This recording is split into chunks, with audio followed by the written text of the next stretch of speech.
This is the ultimate Shadow Priest guide for Phase 2 of Season of Discovery, including runes, talents, rotation, pre-biz and biz gear, consumables, professions, and everything else you need to know.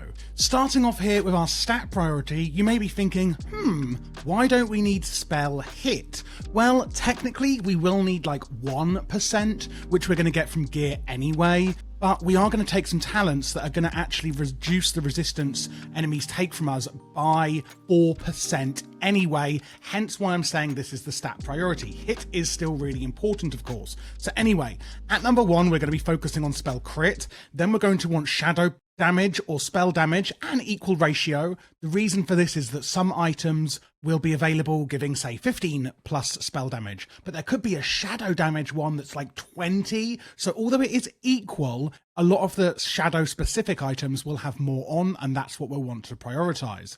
After that, of course, you're generally going to want intellect, and then after that we are going to want spirit and MP5. I do think it's quite contentious regarding the spirit and mana regen in the rotation I'm going to show you. I think we can be blasting, and I'm really excited for this rotation, but I am a tad concerned about mana. So I'm going to be covering all of the ways that you can get that mana back to make sure we're pumping as much as possible. And here's going to be one way now, and that is with the new Shadowfiend skill book that drops from dungeons. It creates a shadowy fiend to attack the target, and we're going to receive 5% mana when the shadow fiend attacks, and that lasts 15 seconds. This is going to be fantastic for our mana regen issues. Will it be enough? I sure hope so. The other one we've got is increased fortitude. This is just a general quality of life to all priests, decreasing the cost of power fortitude by 50%, but also increasing the duration by 50%, which is just a big thumbs up from me. And hopefully a thumbs up from you too.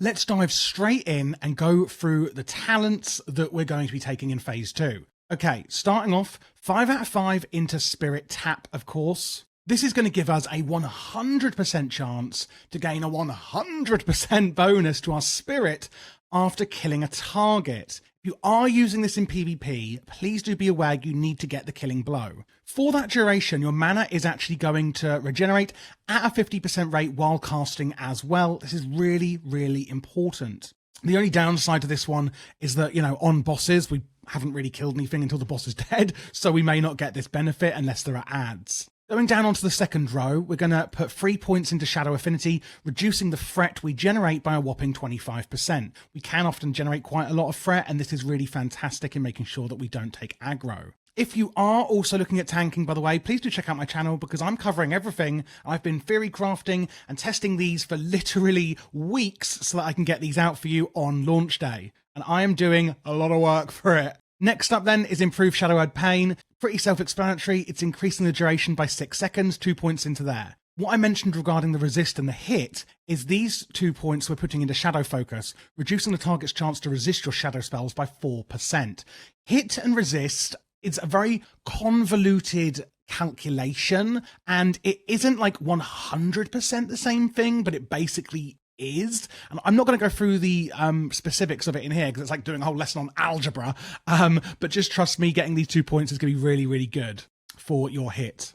Going down then, we're going to put 3 points into improved Mind Blast. Only 3 points, not 5. This is going to reduce the cooldown of your Mind Blast by 1.5 seconds. And when we go through the rotation, this is going to make more sense why we're doing this many points specifically. We're going to put 5 out of 5 into Shadow Weaving, where our shadow spells have a 100% chance to cause the target to become vulnerable to our shadow spells. And that is actually shadow damage from everyone, by the way, so it will affect warlocks, etc. as well. The vulnerability increases the shadow damage dealt to your target by 3% and lasts 15 seconds, stacking up to 5 times. We're then going to put 2 points into Shadow Reach, increasing the range of our shadow damage by 13%, which is great. And then putting 1 point into Vampiric Embrace, causing the target to become afflicted with shadow energy. Sorry, afflicting your target with shadow energy, bad wording there. That causes all party members to be healed for 20% of any shadow damage you deal for 1 minute. And it's only on a 10-second cooldown, but does cost 40 mana. This is a great way that you can support your healers when you are dealing damage anyway.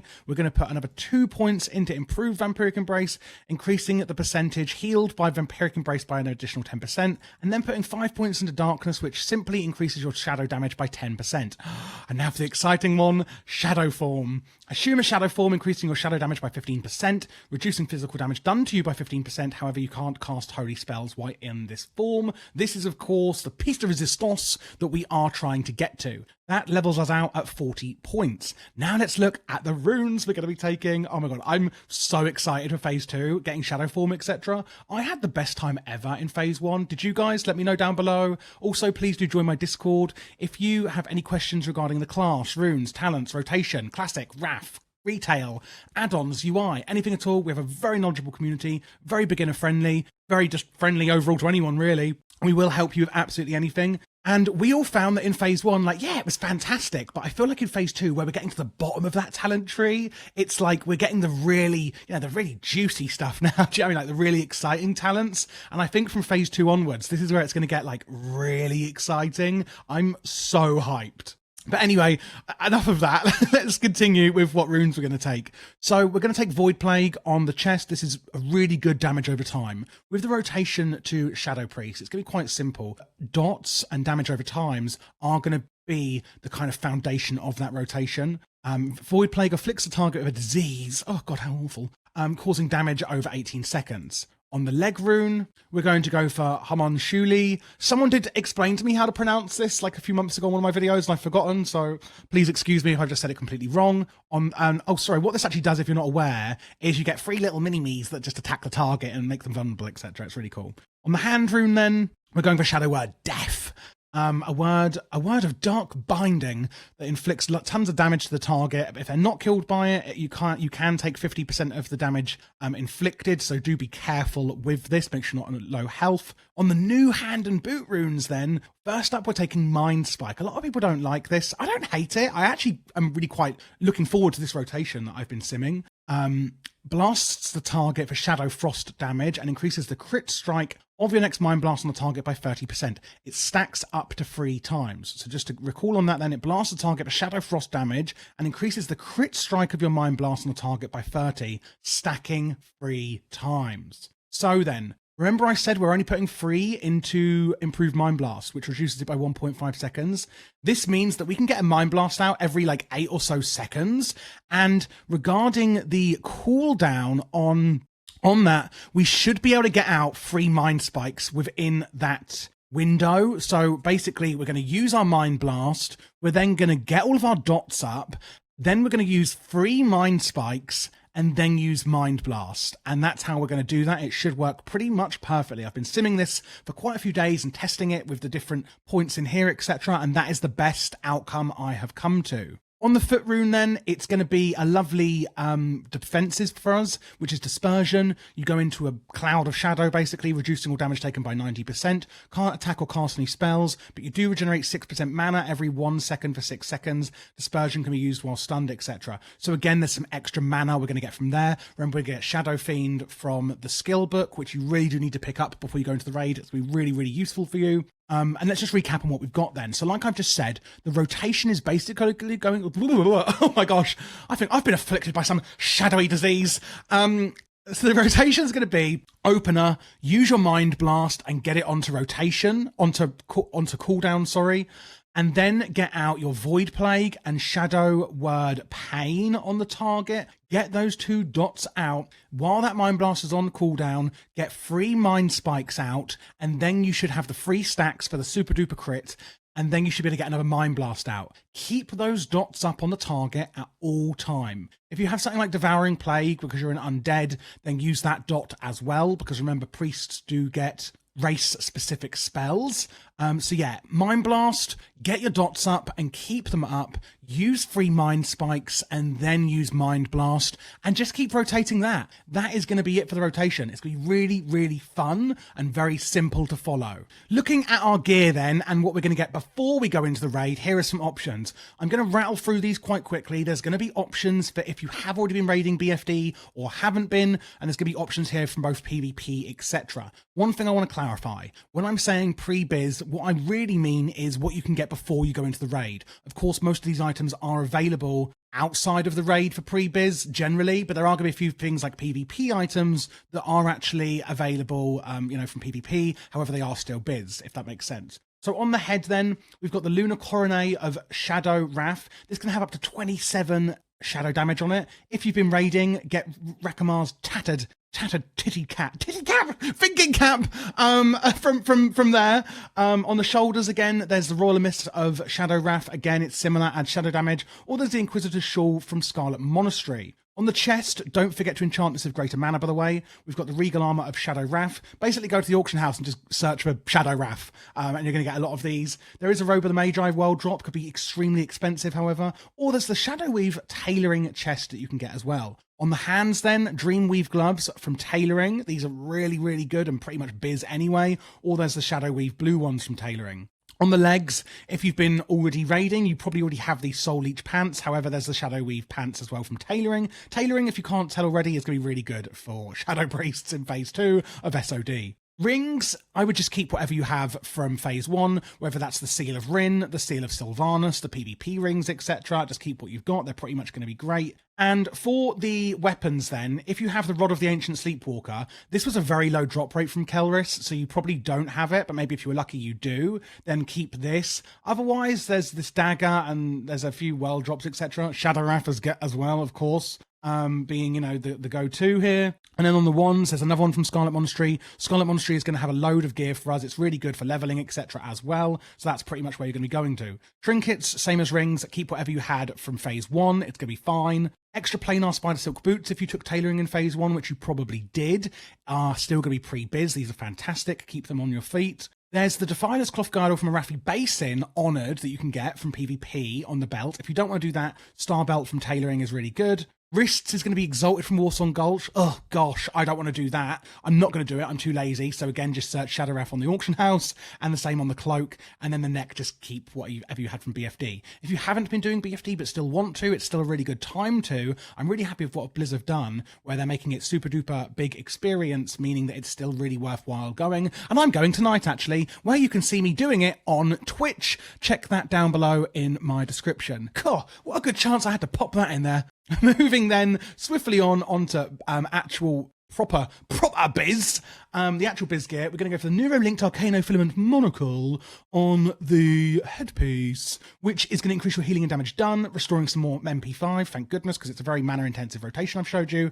And also when we use it, we're going to reduce the mana cost of all our spells by 50% and increase the damage and healing done by 50 for 12 seconds on 10-minute cooldown. Voila, piece de resistance, chef's kiss for that one. Piston Pendant from Nomagon on the neck. Lunar Mantle is going to give a ton of shadow damage if you can get it. It's a BOE. Bloodwoven Cloak, again another BOE with a ton of shadow damage. The best enchant for this really is 30 armor. Irradiated on the chest piece. This is a set on the chest, legs, and feet. This is going to give, it's quite interesting. It's going to take off strength and stamina, but it's going to give us a 1% crit chance. It's going to give us a healing and damage, and it's going to increase our crit strike again by 1%. And that again is on the chest, legs, and boots. And that's from Nomagon. The wrist for Biz is going to be the Exalted with Warsong Outriders. I know. Well, maybe you love that. Maybe you love doing it. Maybe I'm just being, negative about it. Glimmering Gizmo Blade on the dagger and the Umbral Crystal from Offhand, which is increasing damage from Shadow specifically by 17, both from Nomagon. The Umbral Crystal is from Nomagon, isn't it? Sorry, no, that's a world drop. That's a world drop, that one. There's the Necronomagon you could get if you only want to do Nomagon. Dreamweave gloves, like I said, from tailoring for the hands. Volatile Concoction Belt, these are interesting. This improves your chance to hit by 1%. This is the 1% that we do need, paired with our resist on our talents. So this is perfect, and increases our healing and magic damage done. Again, like I said, set pieces here. Blood Moon PvP event in Stranglethorn Vale is where you're going to get the Sanguine Shadow Band, increasing again damage done by shadow spells by 14 and restoring MP5. There are items from this event for every single spec and class, and I am doing guides for all of them, by the way. I've literally spent the last 2 weeks just testing literally 8 a.m. to midnight. That's all I've been doing all day. Like, I'm not joking. So I have done all of the classes. Check my channel. These are going to be really, really good for every single class. They all have their own unique ones, which I think is a really good plus. Speaking of unique gear then, the ring you can get from Nomagon is this one.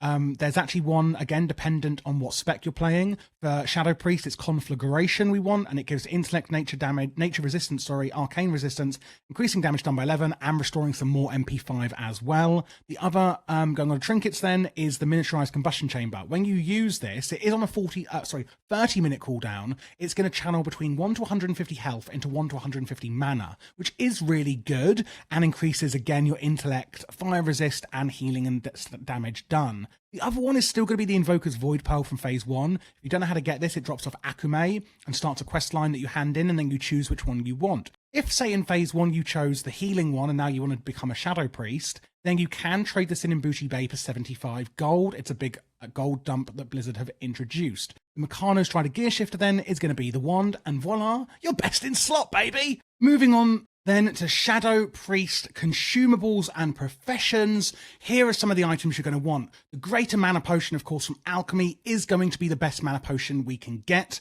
If you want to increase some little spell damage, the Lesser Arcane Elixir is going to increase that by 14 for 30 minutes. This is the best one we can get for that. In regards to actual food buffs then, the Sagefish Delight is going to be really good, restoring 6 mana every 5 seconds. You could also get the blood, I keep calling it blood sausage, spider sausage, which is from, well, you can get it from the auction house, obviously. That's 12 stamina and spirit, and you can farm these in the northwest area of Dustwallow Marsh. They're about level 36, 37, and white spider meat drops off like every 2 or 3 spiders. So if you're low on gold, it's very easy farmable. Regarding what professions to take, of course we're taking tailoring for that best in slot monocle on the headpiece, but also you on your second one, I think the good thing for us casters is that, you know, tailoring doesn't need a gathering profession, so we can take something like enchanting here for this sigil, increasing your damage with spells by 20 for 30 minutes. Or if you want, you could take alchemy, but of course that's going to get quite expensive. But then buying it all in the auction house for the potions is anyway.